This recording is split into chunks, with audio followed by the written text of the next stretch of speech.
So I just watched the debate with Destiny and Konstantin Kisin.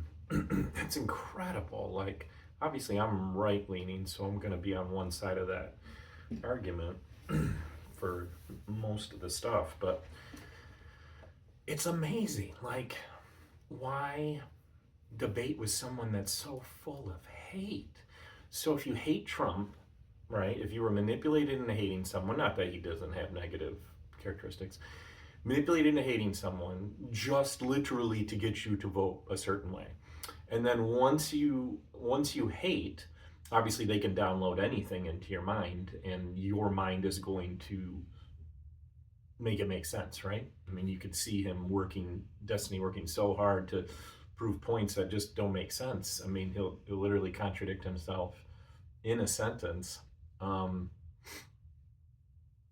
but yeah, no, I mean, when they get you to hate, then you extrapolate that, right? So anyone who supported Trump or voted for Trump, I hate Trump. Therefore, anyone that helped me get Trump, I can't like them, right? So by rule, you can't like this person. So Destiny has to work against so many things and then the argument, right? So when you're objective, when you have an objective mind, when you can step back and actually look at a thought, a sequence or whatever, um,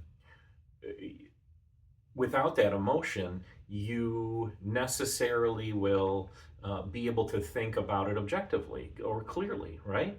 Um, I don't know why Constantine, uh, I guess, took the bait. So it's pretty easy. You debate on Trump. Do you hate Trump?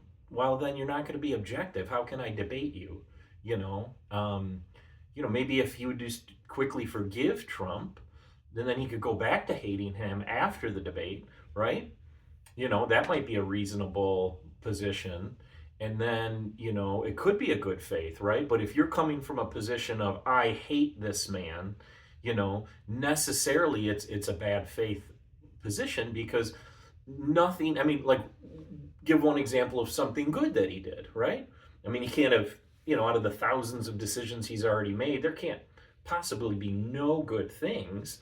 Um, that's a good litmus test, but it's just amazing to hear Constantine fall into that trap. And then his hate inspires him so much to go on these long soliloquies where he, like Constantine said, won't stay on a topic. He'll throw in five other things that Trump did, right? Well, immigration may be wrong, but look at what Trump did, right? So, um, and then this new one, show me where, you know, people who profess Islam have negatively impacted Britain. It's never happened. The government's right.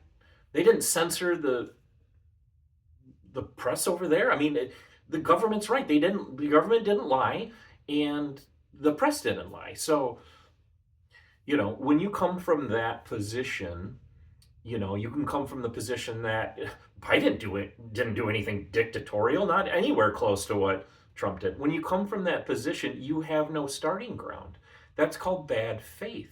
If you can't objectively see, any good in, let's say, Trump, right? Then that's a bad faith argument, right? Because that's objectively not true and easy for anyone without hatred for Trump to see and understand. So where is there to go from, right? And that's true for each of those topics, right? So immigration, right? You start there. Is it illegal for somebody to cross the border without, you know, going through the process, of immigration in the U.S.? And if you say yes, or if you say no, then there's no place to start from, right? Because those are the basics to the argument. So then you can just move on to the next argument. Trump. Hey, what's a few good things that Trump has done in his presidency? I could name a few things from Biden or certainly from Obama's presidency, right? Because nobody's objectively bad. Just in your head when somebody's manipulating you to be that way, you know. Um, I mean, we do have expert manipulation right now, right? Our algorithm is designed quite literally to change our minds. So there are a lot of wolves out there looking to manipulate. So the fact that you're somehow above all of that is incredible. But so I think that's the basis really for any good argument or any good debate. It's like, okay, well, let's see if you're a good faith actor or not. We need some kind of a litmus test. So pick a category, and then when you pick that category, you just ask some obvious things about it. And you know, if you can't see eye to eye on that stuff, then you know what's there to discuss, right? It doesn't have anything to do with logic.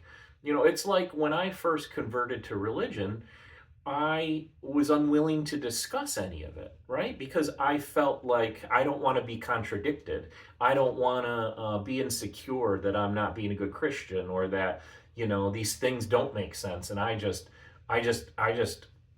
trust them anyway, you know? So I would be coming from a bad faith argument, a place of a bad faith argument.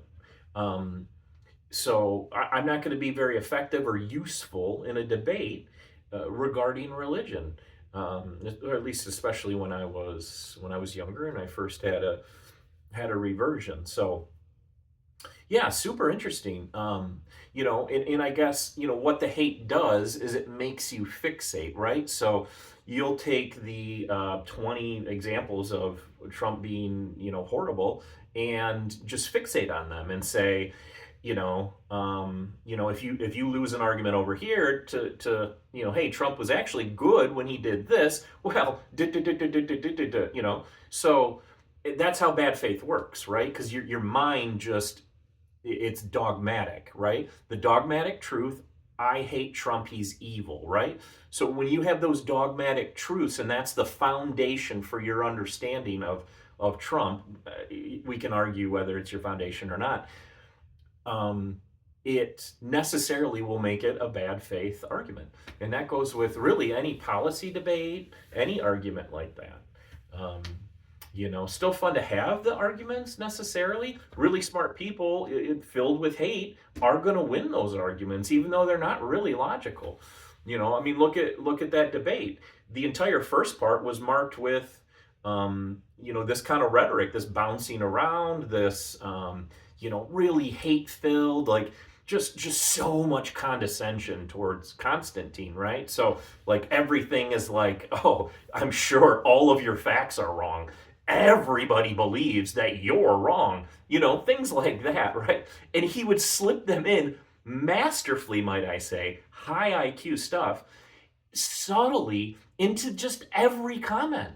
And Constantine, when he tried to say, three sentences, we all interrupt each other, right? But when he tried to say three sentences, Destiny's literally like leading just the logic away every time. Like, he literally can't get the foundation of his argument out because Destiny keeps wanting to, left turn on every syllable, and call him a liar and call him, just other absolutes and dramatic language and so it was really a marvel. It was an interesting case study in what debating is and what's possible. I've seen this happen with the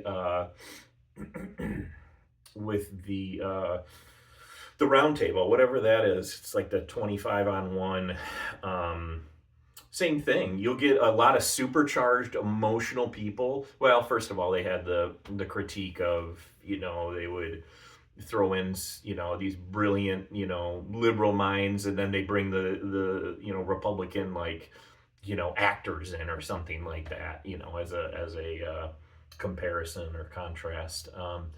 He started doing different things that way, but constantly, one after another, I'd see these huge minds go in there, and then they would just be crippled by the end. And it really was just them coming up against 20 bad faith actors filled with hate, towards a single person, usually Trump or whatever the case was.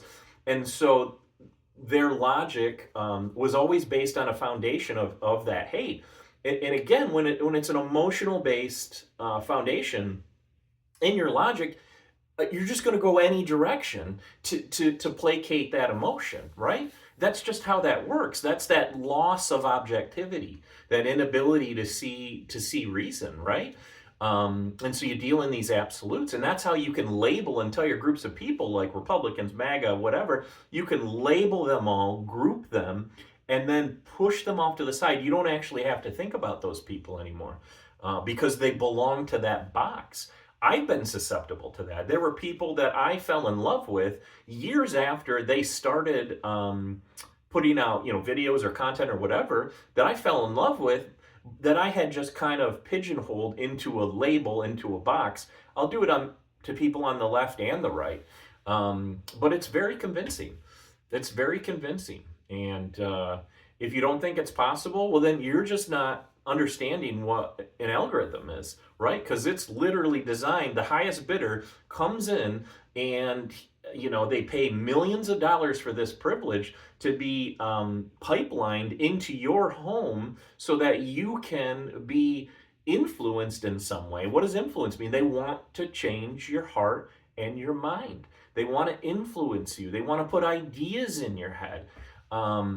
And unfortunately, we are a group of people that have not defended ourselves against that, right? So to defend yourself, you have to you have to be raised in a certain sort of mental fortitude or intellectual honesty, where you can understand, you can try to discern truth and lies.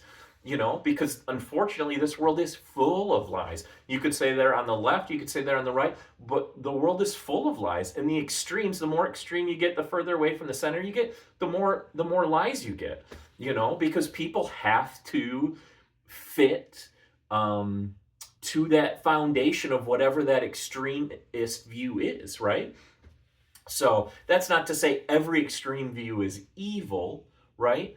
But certainly for a debate, it can have a gross impact on just simple dialogue with another person. If I sit across from a person and I think that they put into office somebody that is Hitler, what am I going to think about that person? Maybe I'll have compassion and I'll have understanding to know who they are and how they got where they were.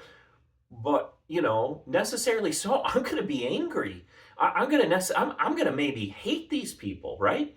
So it's very destructive, especially because we're entering a world of debate. We're entering a world where electronic debate on YouTube gets a million views, and who knows how much of that's shadow banning. So that's on the rise now. It's on the rise. It's serious, and so we've got to look at it. We've got to look at the popular debaters in the different categories. I saw an incredibly negative impact on Constantine. Now, I could be wrong. I don't know the guy, but, again, it was the same thing with Jubilee. You put, especially Jubilee, 25 on 1. Was that born out of like one-on-one wasn't working? I don't understand that. But the point is, in the hubris, these great minds would go in there and think, I saw Charlie Kirk go in there. There was a visible difference in his communication publicly before he went to Jubilee and after he went to Jubilee. Now, I have a theory as to how or why that happened, and I'm kind of discussing that here. But again, you get these minds that are, converted by hate or foundationally it's hate or strong negative emotion. And then you sick 25 of them on one person. Now, this person might be brilliant. His views might all be the best, but it's an influence that's seemingly impossible, right?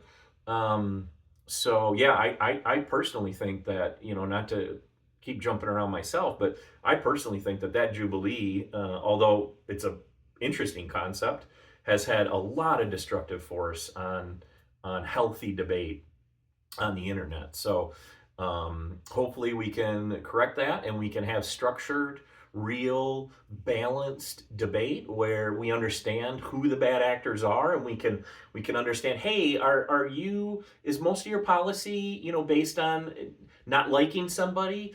Um, so um, Lots of good stuff to chew on, but in summary, we need some kind of a filter for this to understand that, um, you know, uh, hate can't win.